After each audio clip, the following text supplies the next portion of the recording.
Hier, on a dit que le sermon sur la montagne, c'était plusieurs étapes où Jésus parlait du prophète idéal, du caractère chrétien.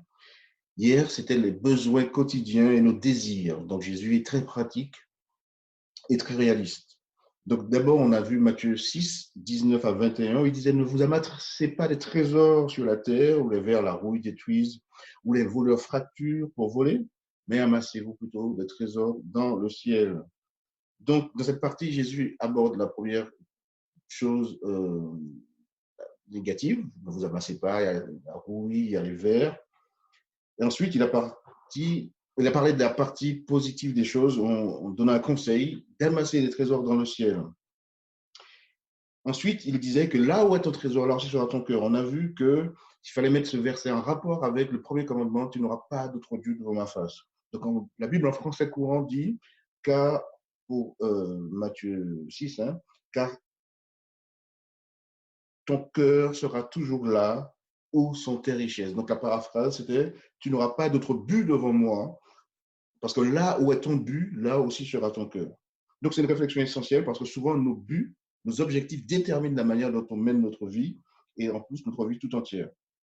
Et on a vu que en fonction de comment on mène notre vie, ça définit où on va passer, le lieu où on passera l'éternité, soit au paradis, avec en tout cas la Nouvelle Jérusalem, ou ailleurs. La deuxième chose qu'on a pu dire, donc Matthieu 6, 24, nul ne peut servir deux maîtres. La plupart des versions disent servir, mais le mot en grec c'est doulos qui veut dire vraiment esclave. Nul ne peut être esclave de deux maîtres. Et on a vu également que maître c'était kurios, un terme grec, qui donne l'idée de la propriété absolue. Donc, nul ne peut être esclave de deux seigneurs en même temps. Donc, on a vu effectivement ce texte était peut-être plus parlant à l'époque où il y avait des esclaves, donc à l'époque de Jésus. Mais aujourd'hui, on sait effectivement que par rapport au temps, les esclaves n'avaient pas de temps libre. Tout leur temps appartenait à leur maître. Donc, Jésus est en train de nous dire là qu'il faut choisir à qui on laisse notre temps. Et il nous conseille de laisser Dieu être le maître de notre temps. Et Paul va dans ce sens dans Romains 6, 10. Si vous vous mettez au service de quelqu'un pour lui obéir, vous devenez esclave du maître auquel vous obéissez. Soit qu'il s'agisse du péché qui conduit à la mort, soit de l'obéissance à Dieu qui conduit à une vie juste. Donc, chaque jour, nous devrions nous poser la question, quelle est la volonté de Dieu pour moi? Donc, comment utiliser mon temps? Parce qu'on ne peut pas servir Dieu à temps partiel. Soit on choisit Satan, même quand on n'en a pas conscience, ou on peut choisir Dieu. Et souvent, on a vu tout cela, tous ces problèmes, souvent parce qu'on avait des doutes. Et là, le Seigneur nous donne un conseil pour surmonter l'inquiétude. Et cela, c'est la bonne nouvelle d'hier. C'est qu'il nous dit, cherchez d'abord le royaume et la justice, et tout cela vous sera donné de surcroît. Ne vous inquiétons pas du lendemain, car le lendemain s'inquiétera de lui-même. À chaque jour suffit sa peine. Donc, Dieu dit deux choses. Que, un, c'est à la fois inutile, parce que si on regarde les versets d'avant, parce que là c'était Matthieu 6, 33, 34, mais les versets d'avant disent, regardez les listes des champs, ils peuvent, euh, ils peuvent se vêtir, les oiseaux, ils arrivent à se nourrir. Donc ne vous inquiétez pas. Donc c'est inutile de s'inquiéter. Et deux choses, c'est païen parce que on ferait comme si on n'avait pas un Père céleste qui prend soin de nous. Alors Dieu nous donne deux méthodes pour ne pas nous inquiéter. La première consiste d'abord à chercher le royaume des cieux, parce que souvent nos soucis viennent du fait qu'on prend dans la mauvaise direction, on se soucie des choses matérielles, alors que Dieu nous dit, on va le voir aujourd'hui, de prêter plus attention à notre relation avec lui. Et l'autre méthode, et je vous la donne, donc c'est le verset 34, la version parole de vie très parlante qui dit, donc, ne vous faites pas de soucis pour demain. Demain se fera du souci pour lui-même. La fatigue d'aujourd'hui suffit pour aujourd'hui. Donc ça, c'était un peu ce que j'ai dit hier. Juste avant de prier, c'est une manière peut-être de vous donner envie de venir les autres soirs avec moi. Donc aujourd'hui, nous allons voir la clé d'or, c'est ce qui était annoncé. Ensuite, il va rester dans la première saison. J'ai décidé de faire jusqu'à la croix 3 saisons. Donc la première saison, c'est le début du ministère de Jésus, donc avec le sermon sur la montagne et trois choses. Ensuite, la deuxième saison, ce sera l'apogée du ministère de Jésus, où il y a le sang retiré. Et la troisième saison, alors là, c'est capital, c'est le chemin de la croix, la Via Dolorosa. Alors, quelqu'un m'a posé la question, est-ce que dans la 3e saison, on va voir la croix? Je lui ai répondu et je vous dis ce soir, suspense. Donc, pour finir la première saison, demain soir, rendez-vous à 18h15. Donc, j'ai décidé de le faire parce que vendredi dernier, je n'en ai pas fait, mais je me dis, bon, 18h15, c'est plutôt par rapport au programme qu'il peut y avoir. Je maintiens, comme ça, on avance. En plus, ceux qui ne peuvent pas s'enregistrer pendant 24 heures, je vais commencer à enregistrer. Je vais certainement faire une chaîne YouTube, comme ça, vous pouvez retrouver ces petites vidéos. Donc, ce sera, ce jour-là nous connaîtra-t-il? Ensuite, on va voir l'autorité de Jésus. Après, le divin obstétricien, et là, je vous invite à ne pas rater cela. Le divin obstétricien, c'est vraiment des notions pour bien comprendre ce que Dieu entend par la nouvelle naissance. Je donne déjà un indice. Ensuite, ce sera le cœur de la bonne nouvelle, parce qu'on va tout de suite attaquer Jean 3,16. Et ensuite, le dernier numéro de cette saison, ce sera itinéraire croisé. Voilà, je vous invite à prier. Là, je vois qu'il y a quelques personnes. Si quelqu'un a un sujet de prière, vous pouvez l'écrire. Là, en direct live, je le vois. Et on peut le partager si vous connaissez quelqu'un, surtout dans ce contexte particulier, quelqu'un qui a perdu un être cher. Donc, on a prié plusieurs fois. Souvent, Samuel est avec nous. Je ne sais pas s'il est là ce soir. On a prié pour Samuel. Donc, en tout cas, pendant la vidéo, vous pouvez, si vous pensez à quelque chose, vous le mettre à la fin, on priera. Donc, pour ne pas perdre de temps, je vais commencer et je vous invite à gagner la tête. Merci Seigneur de nous donner cette opportunité de parler de toi. Certaines personnes sont venues avec moi parce que nous voulons nous plonger dans ta parole et entendre ce que tu as à nous dire à travers tes paroles. Tu nous as laissé beaucoup d'enseignements dans les premières paroles que tu as prononcées dans ton sermon sur la montagne et nous voulons les analyser. Et nous voulons le faire parce que nous avons faim et soif d'avoir une relation étroite avec toi. Nous voulons avoir ton caractère et nous voulons te ressembler. Merci pour l'influence de ton Esprit Saint dans nos cœurs, au nom de ton Fils Jésus. Amen. Donc, aujourd'hui, je vous propose de voir Matthieu 7, 1 à 12, où Jésus parle de nos relations avec les autres, avec autrui. Alors, Matthieu 7, 1 à 5 d'abord dit ceci. Ne jugez pas afin de ne pas être jugé, car on vous jugera de la même manière que vous aurez jugé et on utilisera pour vous la mesure dont vous vous serez servi. Pourquoi vois-tu la paille qui est dans l'œil de ton frère et ne remarques-tu pas la poutre qui est dans ton œil? Ou comment peux-tu dire à ton frère, laisse-moi enlever la paille de ton œil alors que toi, tu as une poutre dans le tien?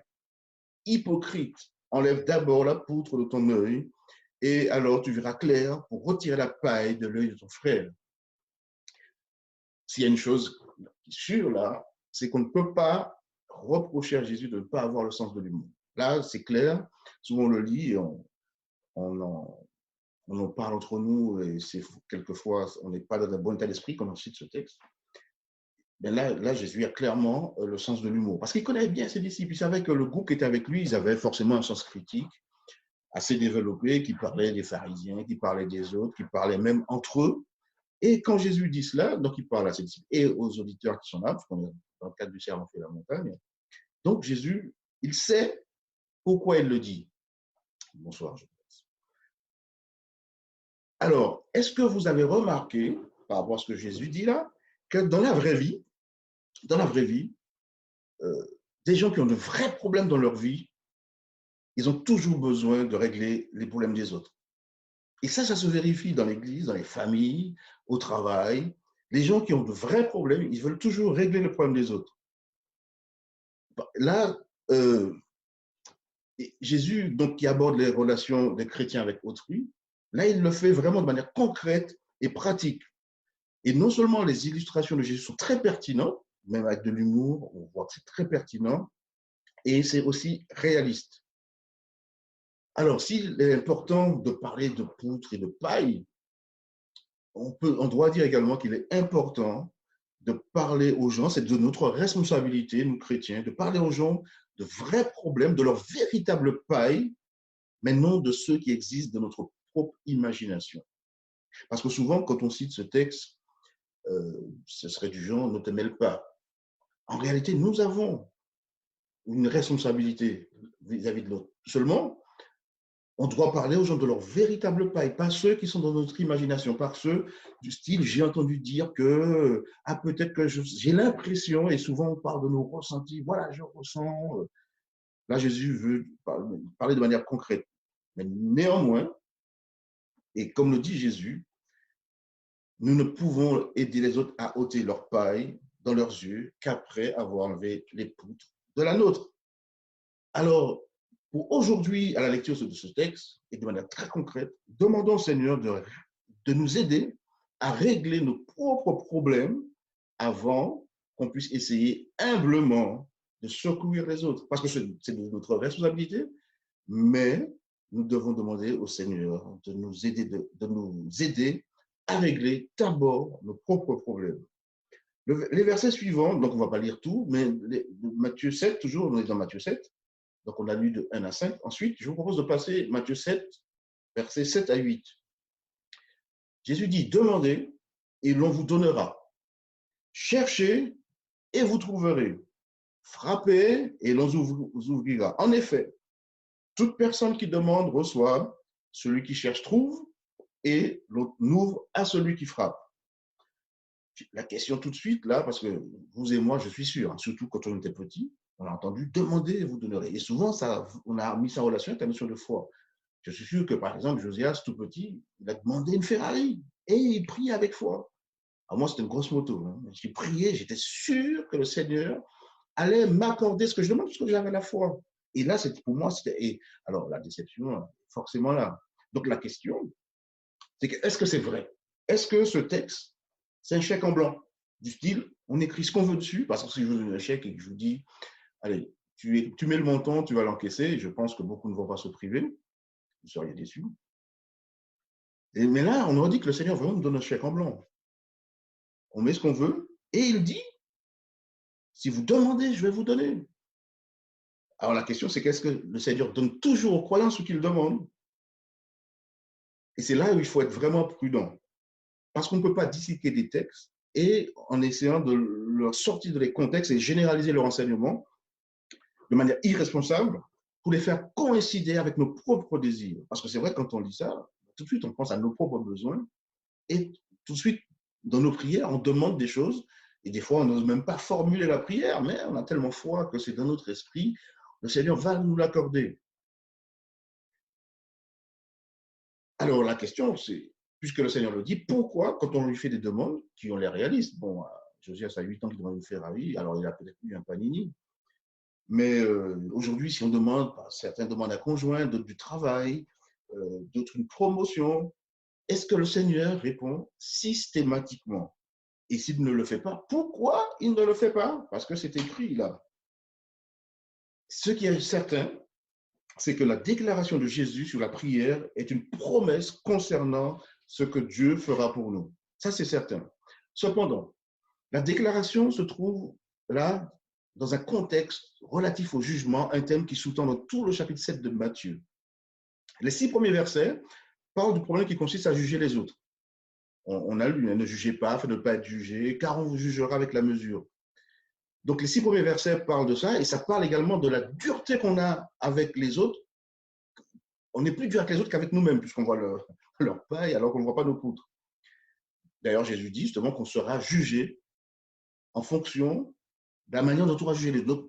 C'est le contexte le chapitre 7, ce que Jésus dit quand il dit demandez, c'est dans un contexte de jugement, et c'est ce thème qui sous-tend tout le chapitre 7 de Matthieu. Donc, en prenant conscience de notre faiblesse, nous pensons alors, parce qu'au fait, quand on a lu tout, rappelez-vous, on a vu les béatitudes, la perfection, les critères du caractère chrétien. Ensuite, on a vu surtout dans Matthieu 5, verset 20, où Jésus nous dit que notre justice doit dépasser celle des pharisiens, les fameux athlètes religieux. Donc, quand on a lu tout ça, et quand Jésus dit, soyez donc parfaits comme votre Père Céleste est parfait, donc avant-hier, on a vu que c'était parfait dans l'amour, pas question de vivre sans péché. La question qu'on peut se poser, comment on peut y arriver? Qui est à la hauteur? Qui peut être sauvé? Et c'est quand on prend conscience de notre faiblesse, Jésus nous répond en nous affirmant qu'il nous donnera ce dont nous avons besoin si nous demandons, si nous cherchons et si nous frappons à sa porte. Et ce qui est vrai dans Matthieu 7, 1 à 6, l'est également dans tout le sermon sur la montagne. Rappelez-vous, c'était également cette progression dans les béatitudes. Si nous nous sentons impuissants quand nous découvrons les exigences de la véritable justice, donc dans ce contexte, Jésus nous offre sa grâce, son pardon et sa force pour que nous puissions vivre comme ses enfants. Alors, nous considérons notre vie sur terre comme une école où nous apprenons à bâtir notre caractère à l'image de Dieu, de ressembler à Jésus. Ainsi, Jésus désire nous donner tout ce dont nous avons besoin pour favoriser notre croissance spirituelle. Dans ce contexte, le message du Seigneur est « Demandez, l'on vous donnera, cherchez et vous trouverez ». On peut se demander pourquoi l'adventisme, parce que souvent, c'est ce que je disais, nous sommes sous les émotions. Souvent, quand on lit des choses, dans le texte, quand on écoute un beau sermon, on a de super orateurs dans notre adventisme, on est content et on vit vraiment le moment. Mais après, souvent, on retombe dans nos travers. Je vous le répète, et c'est la leçon que j'en tire. Quand on se replonge dans les paroles de Jésus, on comprend. On comprend. Il faut d'abord reconnaître, et les béatitudes sont la clé, je pense, pour bien entrer dans l'esprit christianisme. C'est parce qu'on reconnaît notre pauvreté spirituelle qu'on s'humilie. Et je vous rappelais dans une des vidéos que la troisième béatitude est la capitale. Et non, la quatrième béatitude, c'est celle qui est capitale. Heureux ceux qui ont faim et soif de justice, car ils seront rassasiés. Si nous avons faim et soif de justice, dans ce contexte, nous cherchons, nous demandons, et Jésus va toujours nous répondre. Et la bonne nouvelle, justement, aujourd'hui, dans Matthieu 7, versets 7 à 8, c'est que Jésus nous offre un chèque en blanc. Mais sauf qu'on n'a pas compris. C'est-à-dire que le chèque en blanc, ce n'est pas pour acheter une voiture, mais peut-être plus pour faire des provisions. Le chèque en blanc, là, c'est vraiment pour notre croissance spirituelle. Des fois, on se débat, on pêche, on demande pardon, on retombe. C'est vraiment un service. On se demande comment s'en sortir. Et puis après, même si on se pose la question, bon, ben, nos frères et sœurs sont comme ça. C'est comme ça. Le samedi, on va au temple, on est de bons pharisiens. Dans les critiques non plus. Nous sommes de très bons pharisiens, parce que les pharisiens, c'est de très, très bons adventistes. Et on se demande comment. Sauf qu'il faut demander, il faut chercher, mais les bonnes choses. Il faut chercher d'abord le royaume et la justice. Et tout se rejoint dans les paroles de Jésus. Donc, la bonne nouvelle, c'est que c'est vraiment un chèque en blanc que le Seigneur nous offre. Mais il faut demander les bonnes choses. Donc, le chèque en blanc, c'est pour la grâce de Dieu. Lire le sermon sur la montagne, à la lumière de notre vie chaotique, nous aide à comprendre que nous nous égarons. Et je pense que les adventistes, de manière générale, et je le partageais avec un frère adventiste qui était d'accord avec moi, nous devrions vraiment nous replonger dans les évangiles parce qu'on s'égare. Cela va avec Matthieu 6, 33. Puisque, on le dit, on va le lire tout de suite. Moi, je vous dis, c'est un peu interactif. Vous proposez un verset, je le lis. Matthieu 6, verset 33. Cherchez d'abord premièrement le royaume et la justice, donc je l'ai cité, et toutes ces choses nous seront données. Exactement. Amen. Donc, si nous prenons le sermon sur la montagne au sérieux, nous devons prendre au sérieux le désir de Dieu de venir à notre secours. L'un ne va pas sans l'autre. C'est si on prend au sérieux le sermon sur la montagne, on replonge dans des paroles simples de Jésus et qui ne sont pas si simples que ça, en tout cas simples dans le sens où ce n'est pas difficile à comprendre, mais dans le sens où on l'accepte par la foi. On doit également prendre au sérieux le désir de Dieu de venir à notre secours. C'est pour ça qu'il dit « Demandez et je vous donnerai ». C'est pour ça qu'il dit « Heureux ceux qui ont faim et soif de justice, car ils seront rassasiés ». Dieu répond toujours à nos prières lorsque nous réclamons sa grâce, son pardon, sa force pour vivre comme il le souhaite. Rappelez-vous, je le répétais, te ressembler Jésus, un chant simple, on peut le chanter, il est beau, mais c'est une grande responsabilité de chanter cela. Alors, je vous propose de sauter, puisqu'on était à Matthieu, pardon, à Matthieu 7, verset 7 à 8. Je vous propose d'aller à Matthieu 12, pardon, 7, verset 12. Tout ce que vous voudriez que les hommes fassent pour vous, vous aussi, faites-le de même pour eux, car c'est ce qu'enseigne la loi et les prophètes. Et on connaît ce verset tous comme étant la règle d'or. Donc, si on apprécie la règle d'or énoncée ici, ou pardon, si on l'apprécie peu, parce qu'en réalité, cette règle d'or, c'est vrai qu'on la connaît, on aime la citer, ce qu'on voulait. Et souvent, tout comme l'autre, quand on cite cela, souvent c'est dans un contexte où on n'est pas dans un bon état d'esprit. Si nous n'apprécions peu cette règle, c'est parce qu'en réalité, nous n'aimons pas la loi de Dieu, selon laquelle vivre consiste avant tout à aimer Dieu et les autres. Nous, on vient après. Rappelez-vous, je disais également, je l'ai souvent répété, que pour comprendre tout ce qu'il y a dans la Bible, et même dans l'esprit de prophétie, il faut qu'on ait toujours en arrière-plan l'idée du conflit cosmique. Comment le mal a commencé, l'orgueil, moi. Ensuite, pourquoi Jésus a dû venir? Parce que Satan avait des accusations, et quand l'homme a péché, donc la loi de Dieu étant immuable, et l'immutabilité de la loi fait que l'homme devait mourir, et c'est là où on a un substitut. Mais l'esprit qu'il y avait dans le ciel, et vous pouvez le lire dans l'origine du mal, ou même l'histoire de la rédemption, c'était Dieu était adoré et c'était les autres. Et personne ne pensait à soi-même. Et dans un monde parfait, quelqu'un dit pourquoi pas moi? Et la règle d'or nous ramène à l'état d'esprit d'avant. Dieu, les autres et moi ensuite.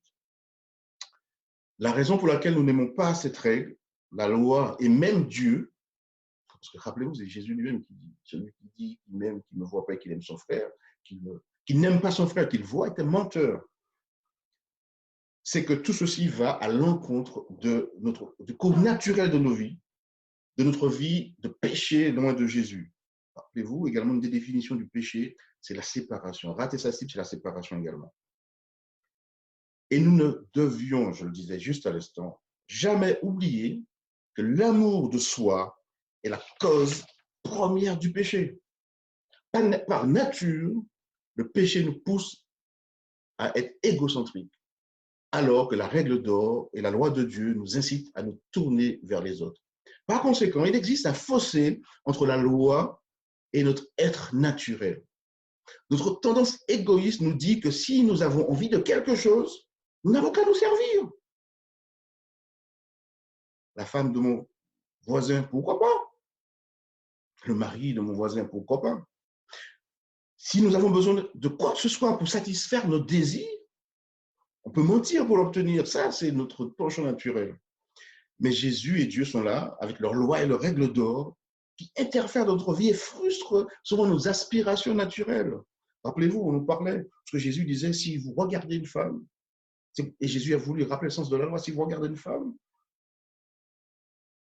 et avec de mauvaises pensées, c'est comme si vous aviez commis l'adultère. Et souvent, je disais, le Saint-Esprit vient nous parler, mais souvent on pousse parce qu'on ne fait rien de mal. Petit péché, petit plaisir, innocent, caché. Et souvent, donc, la loi de Dieu et la règle d'or qui interfèrent dans nos vies viennent frustrer tout cela. Ils provoquent même parfois notre colère, qui ne s'est jamais mis en colère parce qu'il y a un combat intérieur. Et grâce à Dieu, il y a ce combat, parce que souvent, nous l'écoutons. Jésus veut mettre fin à cette colère, à ce combat. Il désire transformer notre cœur et notre esprit afin que nous puissions vivre en harmonie avec Dieu, sa loi et la règle d'or. Avec cette règle d'or, et quand je dis que Jésus veut transformer nos cœurs, c'est là encore, il dit, demandez et l'on vous donnera. Si nous demandons à Jésus de transformer nos cœurs, il va le faire. Avec cette règle d'or, pardon, qui nous invite à faire preuve d'amour vis-à-vis d'autrui, nous accomplissons la loi et les prophètes. Et là, je vous rappelle, parce que souvent on se rappelle de la règle d'or, mais que de la première partie. Tout ce que vous voudriez que les hommes fassent pour vous, faites-le de même pour eux, car c'est la loi et les prophètes. En quelque sorte, Jésus fait un résumé. Rappelez-vous, ce verset reprend celui de Matthieu 5, verset 17 qu'on a vu. Ne croyez pas que je sois venu abolir la loi ou les prophètes. Je suis venu non pour abolir, mais pour accomplir. Et souvent, il y a des discussions là-dessus, accomplir, abolir. Et là, Jésus, dans Matthieu 7, 12, dit, la règle d'or, 2 points, ça c'est la loi et les prophètes. Les versets de Matthieu 5, 17 donc, et verset 12 nous permettent de mieux comprendre ce que c'est que la loi et les prophètes. Donc, rappelez-vous, on l'a dit, c'est l'Ancien Testament. À l'époque, quand Jésus parle de la loi et des prophètes, il parle, c'était leur Bible de l'époque, et il parle de l'Ancien Testament. Donc, Jésus, on découvre que la loi de Dieu est d'abord un mode de vie, de pensée, plutôt qu'une liste de choses à faire ou à ne pas faire. Dans une précédente vidéo, je rappelais que ce qui moi, m'aide à mieux apprécier la loi, le décalogue en tout cas, c'est l'idée de la table de pierre avec un cœur au milieu. La loi de Dieu est un mode de vie, de pensée, plutôt qu'une liste de choses à faire ou à ne pas faire. On va s'arrêter là avec une petite citation d'Ellen White, assez poétique, qu'on peut trouver dans Heureux ceux qui. Elle dit, nous n'exerçons jamais une action efficace sur nos semblables, nous n'exercerons jamais une action efficace sur nos semblables si notre cœur n'a pas été humilié, purifié et attendri par la grâce du Christ. Quand ce changement aura été accompli en nous, il nous sera alors aussi naturel de vivre que le bonheur des autres, pour le bonheur des autres, qu'il est au rosier de donner ses boutons odorants ou à la vigne ses grappes dorées. Je reprends la dernière phrase. Quand ce changement, donc elle parle de l'humiliation du cœur, purifié, attendri par la grâce du Christ, quand ce changement aura été accompli en nous, il nous sera alors aussi naturel de vivre pour le bonheur des autres qu'il l'est au rosier de donner ses boutons odorants ou à la vigne ses grappes dorées. Je ne sais pas si, en tout cas ceux qui sont là depuis le départ et qui écoutent, c'est dommage que je n'ai pas vraiment pu garder des archives vidéo. Depuis hier, j'ai commencé à enregistrer, mais je pense que je ferai un résumé, je vais enregistrer et je posterai après de tout ce que j'ai dit pour que je puisse avoir une logique si vous réécoutez. Mais il y a vraiment une suite logique et profonde dans ce que Jésus dit dès le départ pour annoncer son royaume. Et ce sont vraiment des conseils très pratiques pour la vie de tous les jours. Hier, c'était choisir de qui on est esclave. Et ça, c'est pratique, c'est tous les jours, sans cesse. Et là, il nous rappelle la règle d'or, surtout qui fait comme une conclusion de la loi et des prophètes. Ce que vous voulez que les hommes fassent pour vous, faites-le de même pour eux. C'est la loi. Et là, Jésus nous explique ce que c'est qu'accomplir la loi. Donc, ça n'a rien à voir avec être aboli, mais comment la vivre, un mode de vie plutôt qu'une liste de choses. Je vous remercie.